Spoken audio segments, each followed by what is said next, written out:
Welcome, everyone. Today, our first speaker is Dr. Mark Czarnota. Dr. Czarnota is an associate professor of horticulture located at the University of Georgia Griffin campus. He received his master's in weed science from Virginia Tech in 1995 and a PhD in weed science from Cornell University in 2001. His primary responsibility is applied research and extension on weed management in nursery and ornamental plants, and it's also in the landscape. So, welcome, Dr. Zornata. The floor is yours. Oh, thanks. Thanks. Sure. I appreciate it. And I guess I'm ready to go. I got to share my screen again here, I think. Is that correct? There we go. Is it stolen back now? Can you see it? Yes, I can see you. Okay. We're good to go. And Yep. anyway, hopefully we don't get Zoom bomb. Anyway, hopefully Richie prevented all that.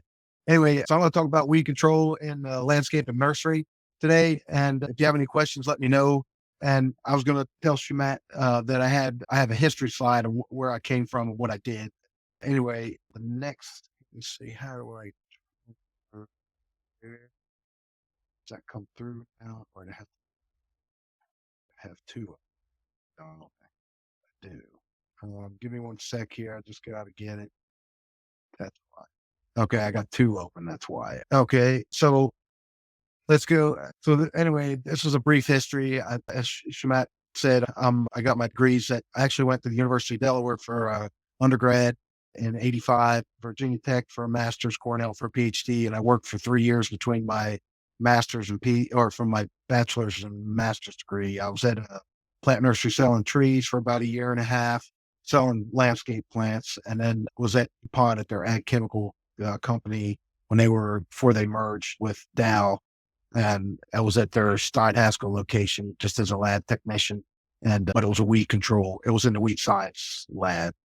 So anyway, I worked of course, he mentioned what I do now, and I have a really strange 3-way appointment, which is probably going to change again.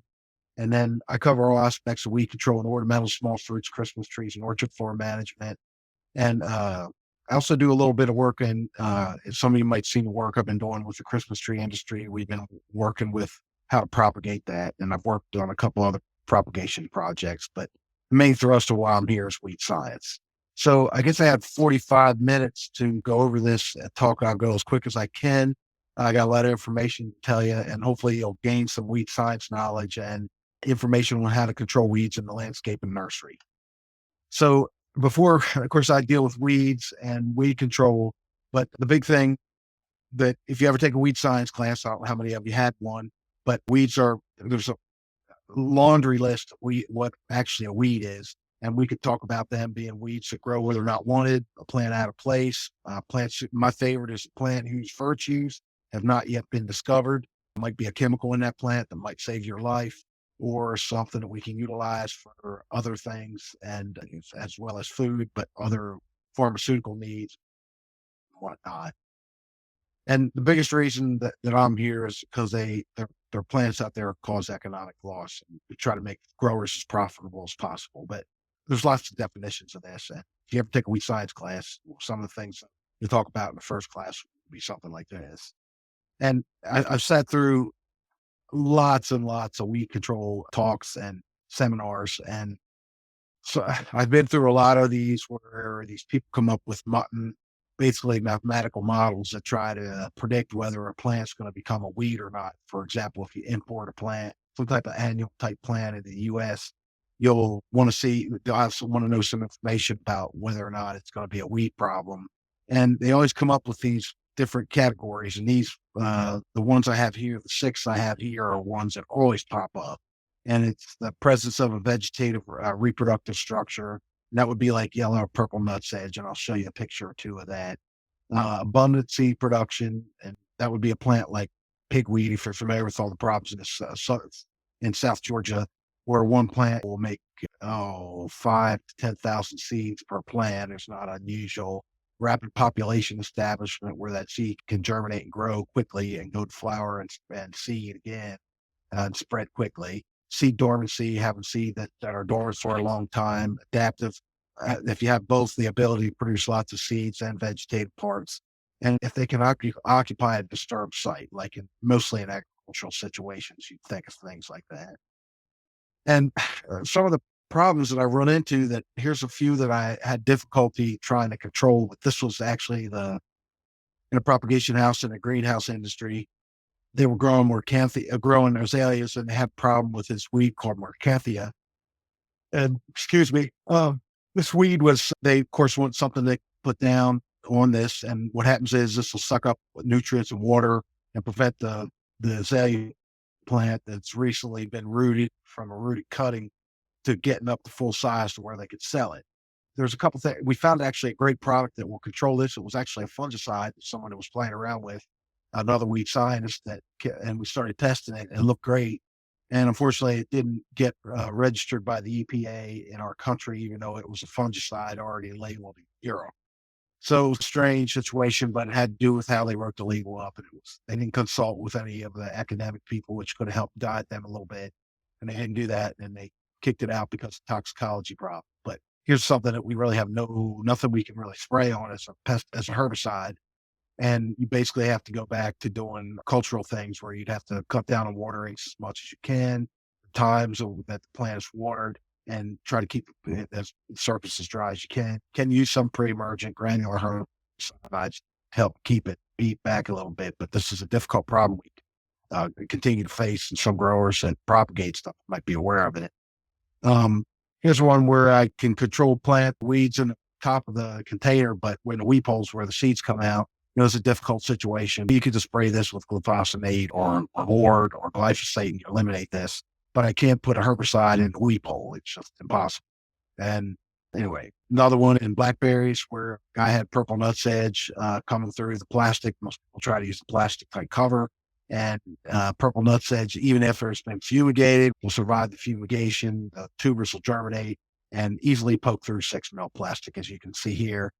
We really have no labeled product to control this in blackberry, but we were researching sandia, which you might know as sedgehammer as a possible alternative. And if this was yellow nutsedge, which can do the same thing, I could have used best grant or a few other things to try to help them. But it was another situation where there wasn't much of an answer. This is a picture from when I was out in Oregon one time. This would be people managing grafted cuttings where they seeded out plants, grafted them to these seedlings, cut out the actual plant they didn't want, allowed the seedling to grow. This would have been an ash of some type. I don't know which one. I can't remember. And of course, the weed control is fabulous here. And there was hand weeding done in here as well as chemical weed control. And you can see it's perfect this is where you're going to get the maximum amount of growth on your tree with no interference from any weed problems. Another situation, this is one just south of me where I live in Pike County. There's a nursery called, it's Mid-Georgia Nursery. And anyway, this is one where they would try to grow, for example, southern magnolias, and you try to keep a 4 to 6 foot alley where the plants are actually growing in and keep that completely weed free and just mow the alleys where the grass is or the weeds are. And then try to get as much growth out of these trees as you can and harvest them as quickly as you can. So this is a situation where you'd want to use pre-herbicides to keep the weeds down, and you might have to use some post-herbicides if in other where the pre-emergent weed control has failed or stopped working, and you just had to do a cleanup application. But you can see all the situations that you can run into. But when you're trying to control weeds, one of the most important things I tell people is to try to be able to identify the weed you're trying to control. And here's just a quick picture to try to refresh people or make people aware of this if you're not too versed on weed control. But for example, you have a picture of yellow nutsedge on the left and another picture of chamber bitter or leaf flower, a couple different names for that plant. But it's a Phyllanthus species that you'll see in containers. And we have little ones that kind of look like tiny mimosa trees if you're familiar with them. It's another species, but very similar growth pattern and can be a problem in the landscape. But the yellow nutsedge will be a plant that's coming back from a vegetative structure every year, will die back to the ground, come back from a vegetative structure, and then you have chamber bitter, which will be a plant growing from seed, but it's only going to germinate when the soil temperatures are up around. You have to get salt temperatures above 70 to get it to germinate. And it tends to be a late spring, early summer weed that you start seeing. So if you don't have a pre-emergent herbicide down during that period that's active, then you're not going to control this plant very well. So you have to think about the strategies. And if you know about the history of the weed problems that you've had, you can start thinking about, okay, what I got to do to try to control these. With yellow nutsedge, you're going to have to use a post-emergent type herbicide. And that can be limiting depending on where you have the yellow nutsedge growing. Glyphosate will work really well on it as long as you have the right rates. And you can use a product called Sandia, which I'll show you a list of these as we go forward here. And that'll selectively control it in landscape situations as long as you keep the spray off of most of the landscape ornamentals. And then on top of that, if I'm going to try to hopefully beat into your head that you need to really consider using pre-emergent herbicides, but on particularly annual type plants. But the life cycle of plants, they're either annual or perennial, and sometimes they fall in that gray area where they're a biennial, where it's going to last about 18 months to 24 months. The plant will stick around. It's usually most plants that are biennial are about 18 months from seed to finally when they perish or die, and then pass their genes on through the seeds. But annuals, of course, will only do that by seed. Perennials, of course, can do that from seed or vegetative structures. For example, we move Bermuda grass all around at sod. And then with plants like yellow nutsedge will come in either containerized ornamentals or bulb burlap ornamentals or in sod. And then, but plants like dog fennel, they can come from seed. Originally where they blow out like dandelion seed, growing plant in a dandelion field, germinate. But once that plant's germinated, it's going to come back as a perennial, will require a very different weed control method to control it. You'd have to go back to using selective post-emergent herbicides. And we'll talk about those here in a little bit. As far as the control options, you have physical removal, physical barriers, and chemical weed control. And these are my categories of weed control. I try to simplify it as best I can. And of course, I'm going to talk about each one of these, the first three very briefly. And of course, chemical weed control, I'm going to spend a few minutes on that one. As far as physical removal, that's just tillage, mainly used in bed preparation, and hand removal can be useful without annual type shallow rooted plants. That's really, in the fields I work in, that's pretty much all we can do, utilize as far as tillage. And the physical removal also we can use heat or flame.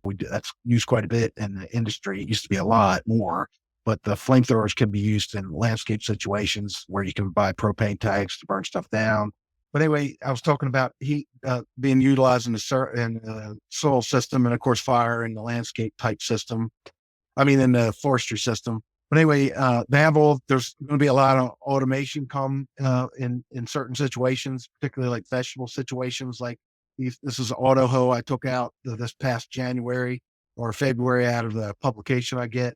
And this is a type of situation where you're growing like broccoli. They can scan the surface and they know exactly what the broccoli leaves look like. There's mechanical pickers inside of that machine. They won't let us look into it because it's proprietary. And but then you're going to see these type things develop as we move forward in lots of situations. But we got a long ways to go. But I think as time moves forward, it's going to be a very popular thing because they don't require an insurance policy, work 24 hours a day, 7 days a week, and don't complain about bathroom breaks. As far as physical barriers, all these are, if you really think about these, are just a fabric or some type of barrier on the ground to prevent the seed from germinating. And that's the whole goal of these. And they're fabrics, films, layers that smother plant growth. There are many synthetic fabrics that allow, these fabrics to allow air and water to pass, but prevent the weed seed from popping through. And there was lots of research done on this in the 90s. They're used generally in combination with some type of mulch, be it inorganic mulch like stone or even regular mulch, that are organic mulch, which I don't recommend. And they're usually about 10 cents a square foot, somewhere around that barrier. They prevent weeds often penetrate these, which can be a problem. But as long as you keep the UV light off of them, they can last 8-10 years with no problem. Unlike plastics, where plastic is for about 3 years roughly is what we get out in the field until it absolutely starts falling apart in like blueberry situations. As far as mulches, there's organic and inorganic. One be pine, and organic mulch would be like pine needles, pine bark, wood chips. And an organic mulch or inorganic would be like river rock, stone, marble chips, lava rock. There's lots of these out in the market. Organic mulch should be composted. Make sure there's no wood in them, or very limited, less than 10%. You should see that white wood. That's what you don't want to see. But if it is, it just needs to be composted for several months to get rid of that, to make sure it's not going to affect nitrogen uptake with your plants. We try to maintain a 2 to 4 inch layer of mulch to maintain good weed control. We probably want to do that once or twice a year, at least, to keep the mulch layer refreshed. And this helps maintain soil temperatures and moisture, as well as adds organic matter. But a big thing I used to always remember is you have bare soil, you're going to have weed growth. Try to remember that. You have to get mulch or plant material growing on that. So anyway, as far as biocontrol, there's not that much out there. That most of it's at the research level. But there are some situations where it works well. I do answer questions quite a bit on aquatic weed control, but these are pathogens, insects, and grazing animals can be used for weed control. But grass carp are very popular. And if you have a small pond, we recommend about 8-10 grass carp per surface acre. And they do a really good job of controlling stuff over time. A lot of the submerged weeds, and they're pretty good. And there are some people I seen use geese, and of course goats. I'll show you a picture of one that I saw. And geese, though, they run them around on a lot of nursery situations, and they'll eat a lot of those small seedlings, weed seedlings coming up. And then pathogens and insects are hard to develop. They can move to desirable plants and have a short shelf life. A few marketable products are available. There was a product called D-Vine that was popular with the citrus growers to control Florida strangler vine. Worked real well. But it worked so well, it killed everything, and they couldn't sell it anymore. But they didn't plan on doing that. But that was one of the reasons that the USDA and the company worked on it together. So they didn't put much of an investment in it. But it was an organic type of thing. Worked real well. Goats or sheep where this picture I took where this was our ag forest field day probably 6 years ago. And anyway, I came out from Fort Valley, fenced in an area, kudzu, and this is in about 4:00 in the afternoon. I came back the next morning, and this is what it looked like. This would be a real good situation where you can come in here and chop all this stuff out now, and you can use herbicides on regrowth. It would be a good example of a combination type attack and control on weeds where you're using an organic type situation, and also chemical means also. The biocontrol on the thistle weevil work really well too. And it was a one where you would actually release the thistle weevil eggs around these thistles that are biennial. They would hatch out, produce a little worm. You can see in the second picture, it's right here. And that would actually eat the choke out where all the seeds are developing and prevent really cause the seed development to not develop so well. And you'd have very limited production of the seed, so you don't get much of the regrowth thistle. So over about a 2-3 year period, these little weevils can eliminate a lot of this problem. And so it worked as a good example of where biocontrol worked really well. We might not see many of these organisms develop in the future, but you probably see a lot of their products or mechanisms come to light. I think you'll see a lot of that. The first bioherbicide virus was released back in 2014 for control of tropical soda apple. That was a real interesting thing they came out with, but it was a thing out of the University of Florida. And the first top picture is a picture of my doctorate degree where I worked down. This is actually a root hairs touching a glass slide, and off the slides, there's this root exudate coming off. It's very similar to a product called atrazine, which you're familiar with. And that plant product is also fairly toxic, but it does a really good job of providing pre-emergent control. And I spent 4 years of my life working on it. Could tell you a whole lot of information about it, but you'd probably be bored to tears. But anyway, what we were hoping to do though is take the genes that they're able to produce that and put that in another plant like rice and overexpress it, and then maybe get a plant to produce its own herbicide. But anyway, there's all kind of problems with that, but it's a great idea. This will be a picture of the thistle weevil release in 1990 and what it looked like in 96. These pictures off of Dr. Bunton, and I guess he was working with this in the 90s, and it worked quite well. And usually when you work with pasture people, you might get a bush hog to be the best means of weed control. And this is something that would work real well, I think, for people, particularly on these invasive type weeds like thistle. It was a weed we brought in and imported it, became a problem, and of course, cattle like to eat it. As far as chemical weed control now, I'm going to talk a bit about this. Hopefully I'll get you something hopefully you'll learn something from this. But anyway, the chemical weed control is usually, it's sometimes the last alternative, and it's usually combined with other control measures for controlling weeds. Products are safe when used properly, and most of them have been around for longer than 50 years. They're easy to use and save hours of labor. And there's some products that really had huge impacts on food production. But 2,4-D, atrazine, and glyphosate, they've changed the world forever as far as production. And most people don't know 2,4-D is still, I think, number one produced herbicide in the world. It goes back and forth between glyphosate and 2,4-D. But anyway, 2,4-D it's worked real well in row crops that are grass crops. It kills broadleaf weeds. And there's a lot of plants that are getting transformed to be able to handle 2,4-D applications over the top of them. So, for example, if you could put a 2,4-D resistant gene in soybeans and kill off plants that might be resistant to glyphosate. So they're doing a lot of that type stuff now. But these three products, they impacted our abilities to produce food and allow people to do other things in life, be doctors, lawyers, economics people, entertainers. Otherwise, they'd be out pulling weeds in the field. And I don't like doing that. Now, hopefully you can listen to this. This is where you might gain some really good information.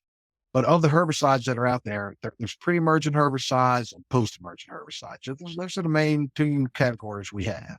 And pre-emergent herbicides are applied to bare soil mulch before germination of seeds. They need water to move or activate the soils into the seed germination zone, which means you want to put these products on before the seeds come up. So I'd recommend January, February for most people around here in Georgia. And then you need a rain event of about a half inch to an inch to move the product into the first quarter inch of the soil, you hope, because most of these products are really water inside.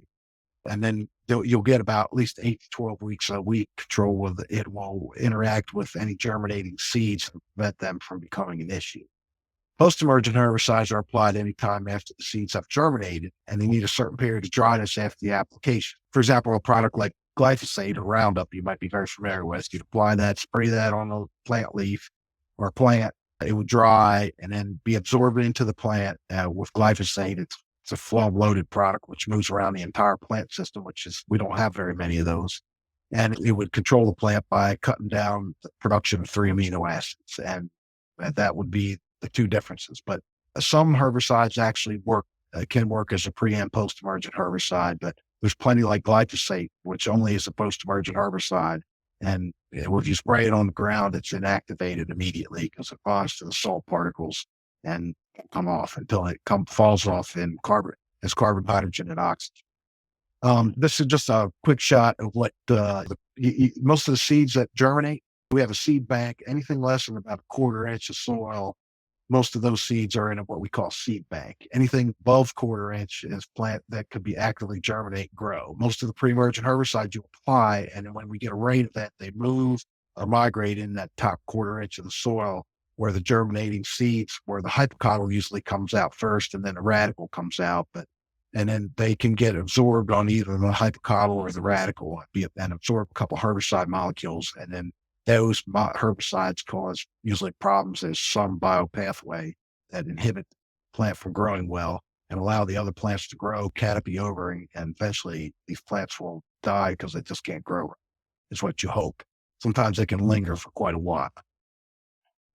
As far as the pre and post-emergent herbicides, we have selective and non-selective herbicides. Selective herbicides control a certain group of plants but are safe, like 2,4-D, and then a non-selective group like Roundup, where they control everything they come in contact with.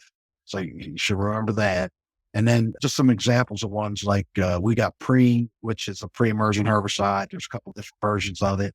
The regular Pre was just trifluralin. The Pre Southern, which you might be familiar with, has dithiopyr, which I think is one of the most underused pre-emergent herbicides on the market.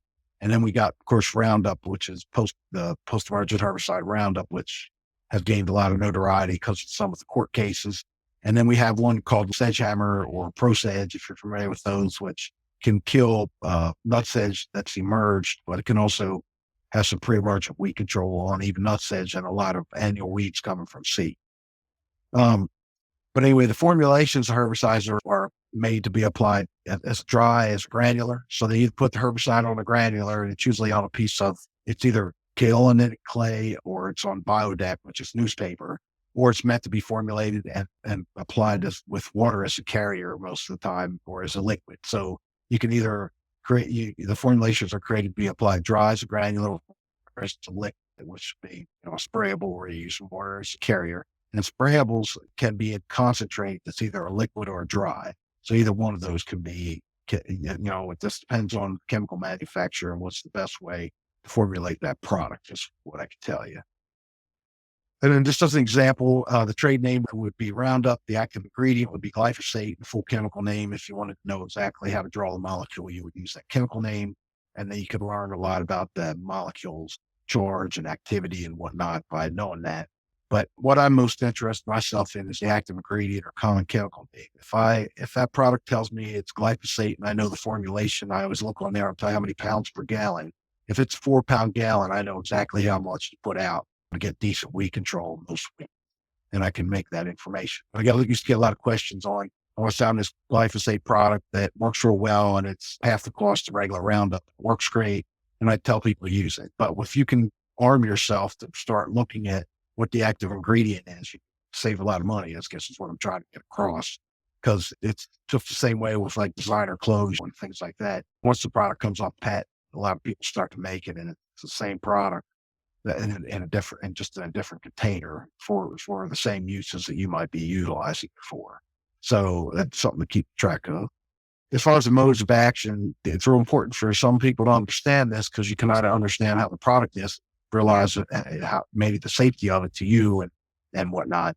But for example, glyphosate, it inhibits what we call the EPSP synthase pathway, which is production of 3 amino acids. So it's tryptophan, phenylalanine, and tyrosine. You might not know about that pathway or the amino acids, but the important thing to remember is those amino acids we have to eat those to get those. We don't have that pathway in our body.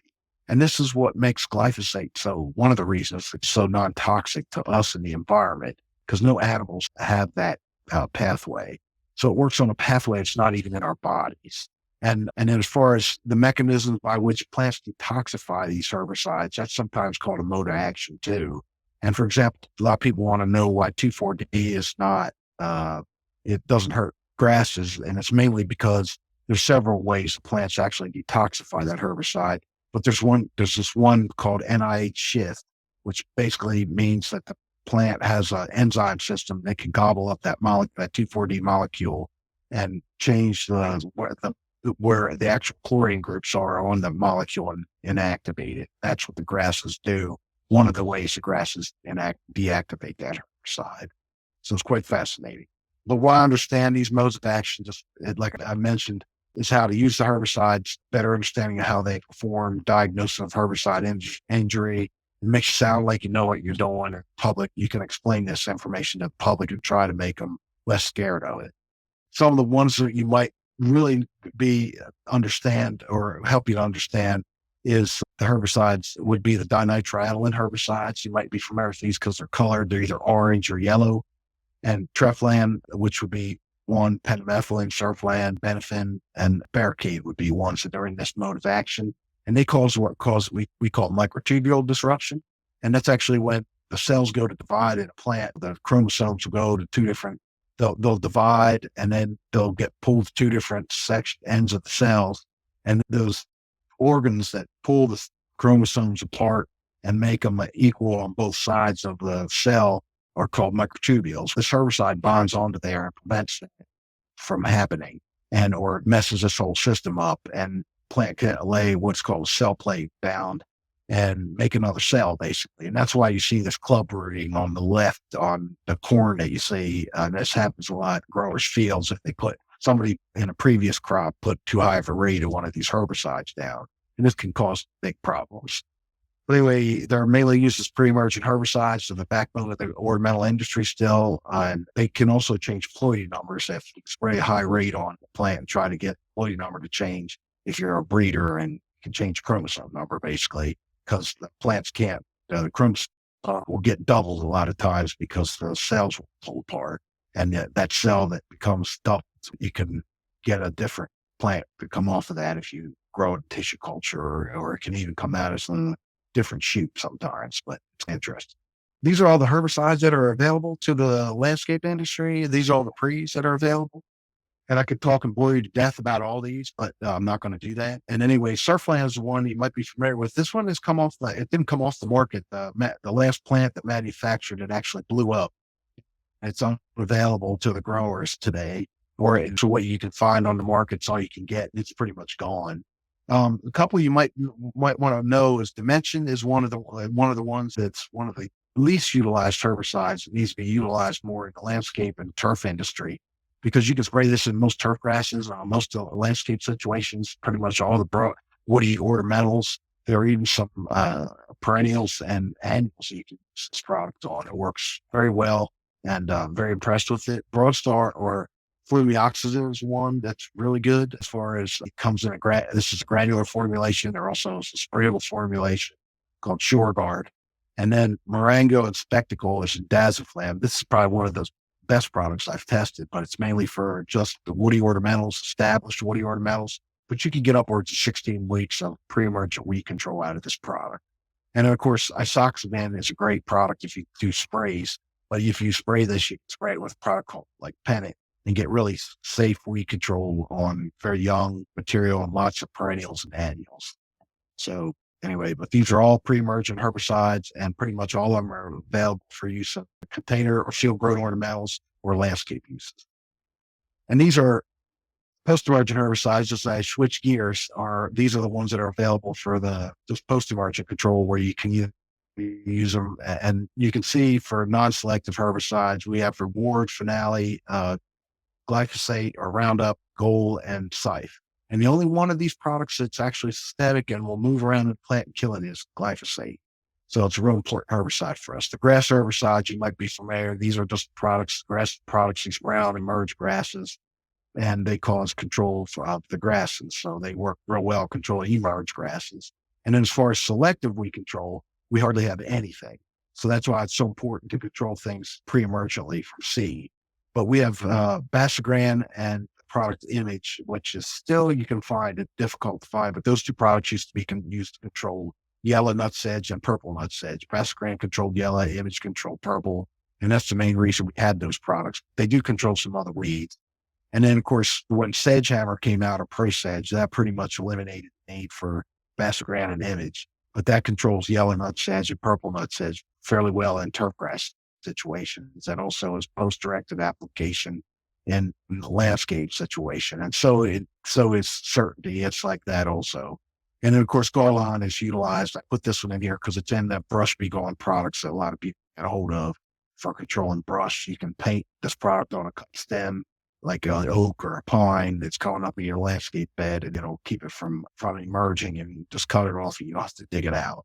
Okay. And then that's pretty much all we have. As far as the combo herbicides, these are granular herbicides you might be familiar with, but these products are used as pre-emergent herbicide. Some of them have a product called oxyfluorosphine in it, and this product actually will prevent when the seeds germinate. If it's not beyond the 2 to 3 leaf stage, you can use these products that have oxyfluorosphine in that will prevent or burn down the germinated weeds, and also have a good pre-emergent herbicide, like, for example, an OH2 with pentamethylin, and it'll give you a good 8 to 10 weeks of weed control in that container.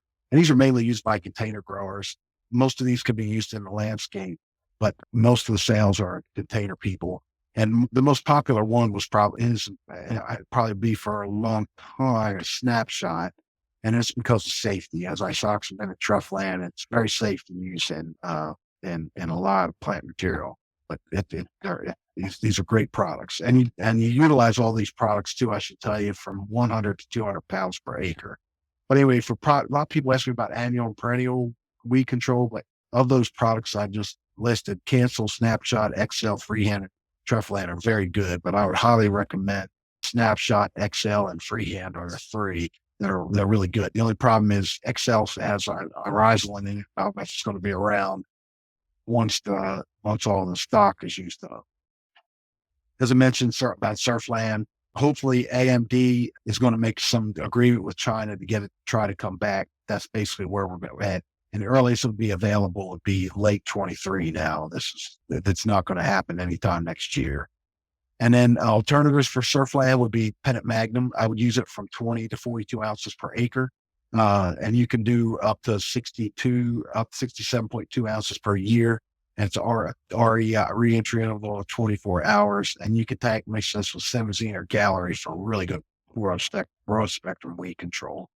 Anyway, I'm going to skip. So I'm going to try to fly through this here, but the new pre-herbicides that are out there, the Marengo came out about 3 years ago now. And then a lot of people still don't know about it, but you can use it in landscape. And if you're growing ornamentals in either containers or in the ground, that is a product you need to try.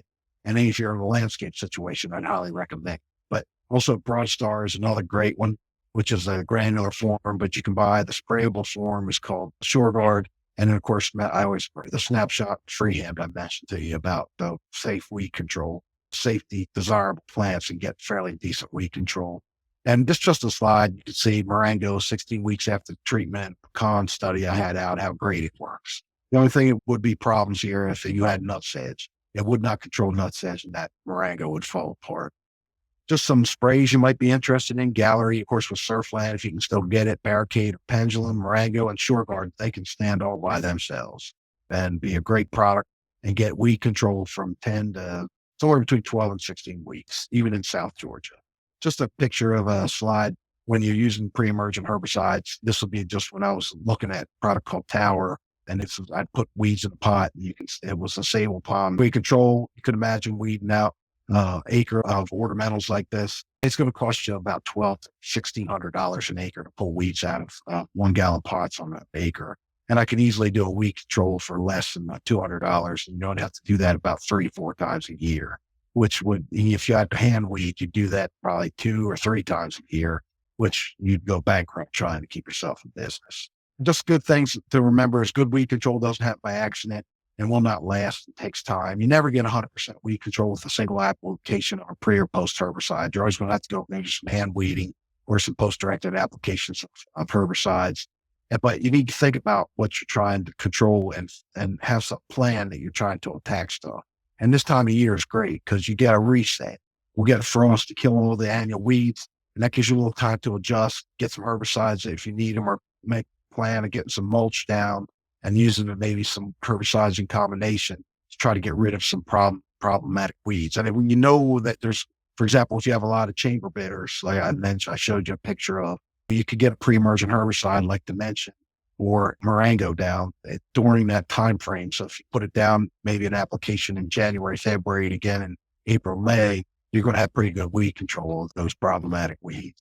I'd love to have a selected poster herbicide for every weed we have, see it and treat it, but that's not reality. But currently, the best way to control weeds is with pre-herbicides. And then granulars do provide poor control than sprays, but are much safer. And people often ask me why they have so many different formulations. But the granulars will fall through the canopy of the plant, hit the ground, and then when you get a rain event, they ooze out from those granulars and then give you weed control. But sprays come in contact right with the plant, which increases the possibilities of damage. But sprays are always cheaper to get the same amount of active ingredient, just because the fact that most granulars are 2% active, but sprays the bottle you get can be upwards of 90% active. Some errors I see: no rain after pre-herbicide applications, rained after post-herbicide applications, poorly calibrated equipment, poor choices of herbicides, and using a pre-herbicides after most of those weeds have germinated. Most pre-herbicides aren't going to give you control with that.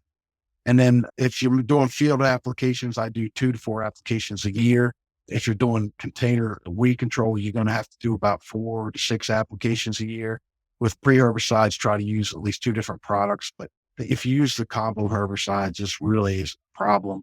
And make sure you have a rain event after you put a pre-herbicide on. When you get in that April, May area here in Georgia, sometimes we don't get any rain, and you put a pre-herbicide down and you don't get any rains within 72 hours, you're going to start losing weed control with that product.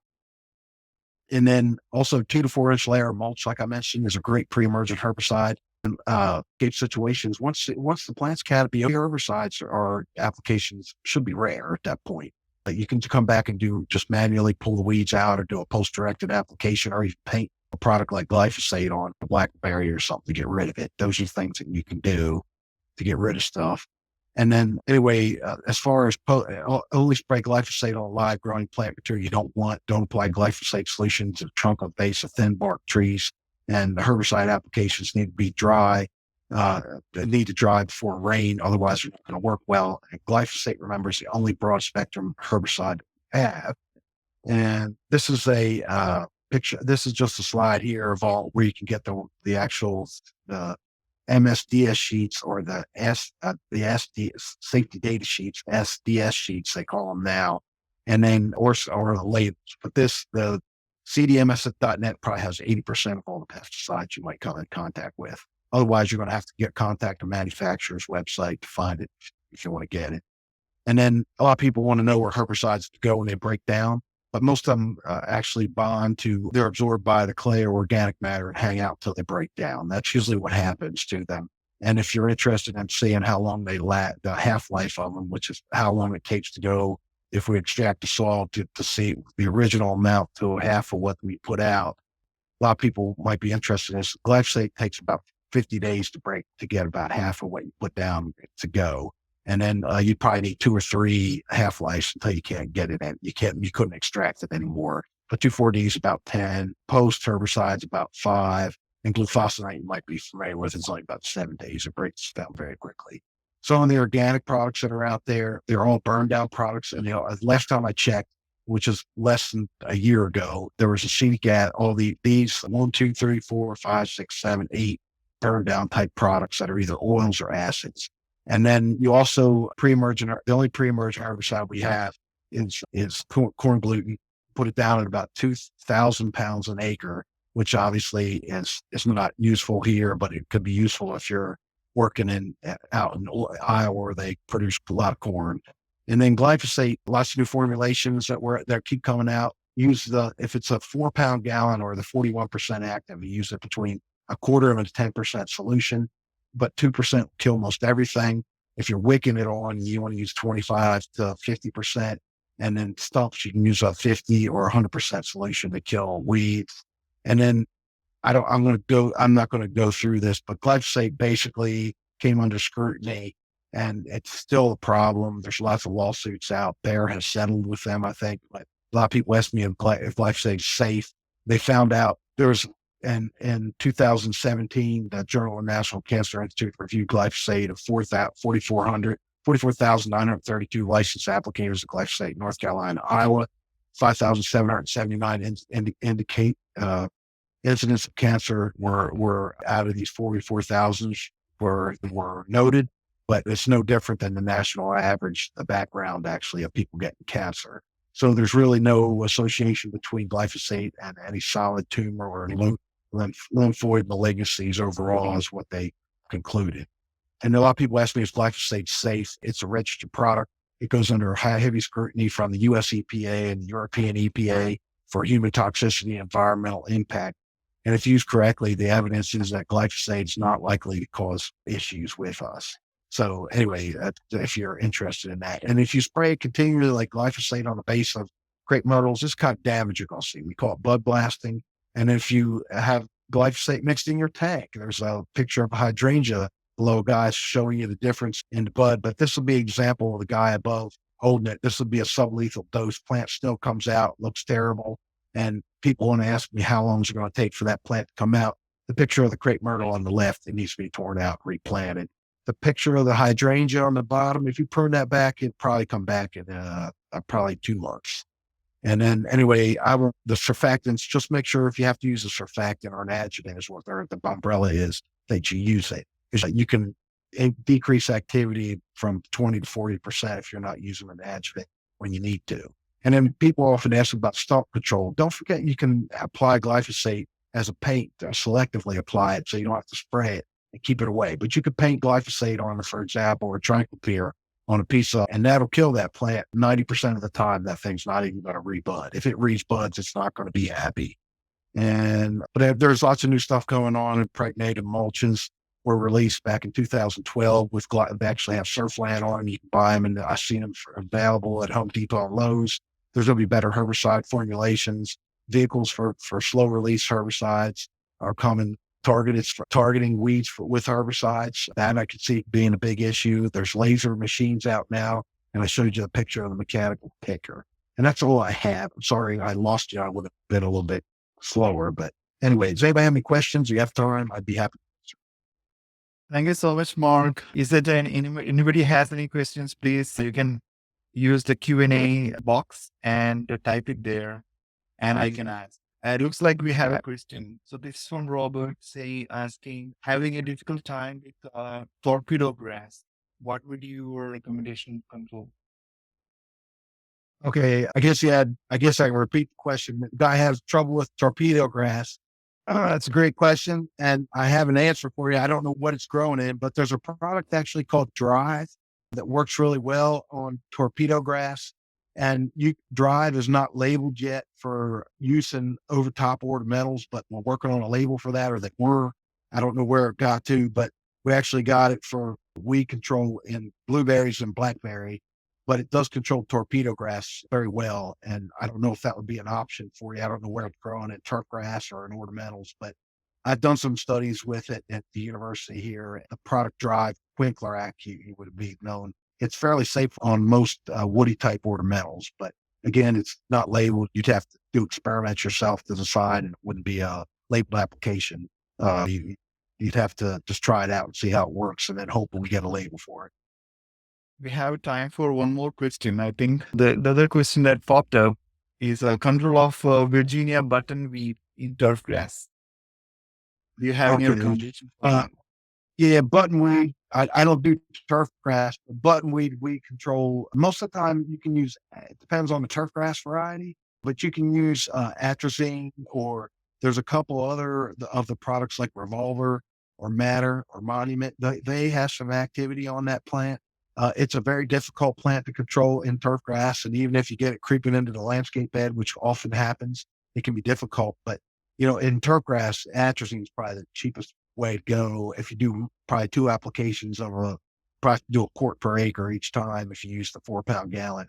But anyway, Patrick would be McCullough, Dr. McCullough, or I call him Patrick, or you can call him Pat too, I'm sure. But he does with turf grass weed control, but that's a big perennial problem. And that's a plant too that sometimes overwinters. As we get global warming, a lot of these plants that sometimes are just annuals are starting to be perennial because they're not getting killed back. And that's one I'm seeing starting to make it through South Georgia winters. But atrazine, again, for turf grass would be probably the cheapest route if you got Bermuda or zoysirs or turf grass that atrazine can have. I will take one more question. So this is from, what is your recommendation for selective control of Bermuda grass in ornamentals? Okay, that's another great question. Anytime you have Bermuda grass creeping into your ornamentals, I really tell people probably the best product that's out there currently that gives you the best activity, but there really isn't much difference between all the grass herbicides. It would be the Clethodim or the Envoy product. That one works really well, and it'll beat back the Bermuda grass probably you probably get 3-4 months before you have to do a retreat. But basically, for example, if you have junipers and the Bermuda grass creeping into it, that's a really good option to do that. You just spray that band where the Bermuda grass is meeting with junipers, and it'll do a good job at keeping that back. But any of them work okay. Even we would have Segment, Envoy, Fusillade, which would be DX, and you can buy that as Grass Be Gone also. Those 3 products all work fairly well. But Clethodim probably gives you about 10-15% better activity, if I had to tell you that from what I've seen. But glyphosate works really well if you get the rates high enough. But of course, you can't use that selectively like you can the grass herbicide. So if you spray that over top of your ornamentals, you're not going to be happy. It'll kill both the Bermuda grass and any desirable plant that you want. But that's a great question. That's often a big question I get. Yeah, Mark, it looks like we have more questions popping in, but I would say we need to wind up now for the next speaker. And all right, I'm sorry it dropped me. I'm on a satellite at home, Shamat. So sometimes that happens. And then I'm going to update my computer. I'm going to update my computer this weekend, so I have a much better video call too. So anyway, that's good. Thanks for having me, Shamat. Hopefully, thank you so much. Thank you so much for excellent presentation today. Okay. And they can give them my email, and I could try to answer their questions if they want to. I guess you'll give them that. Nice. Right. Yeah, Okay. Mark.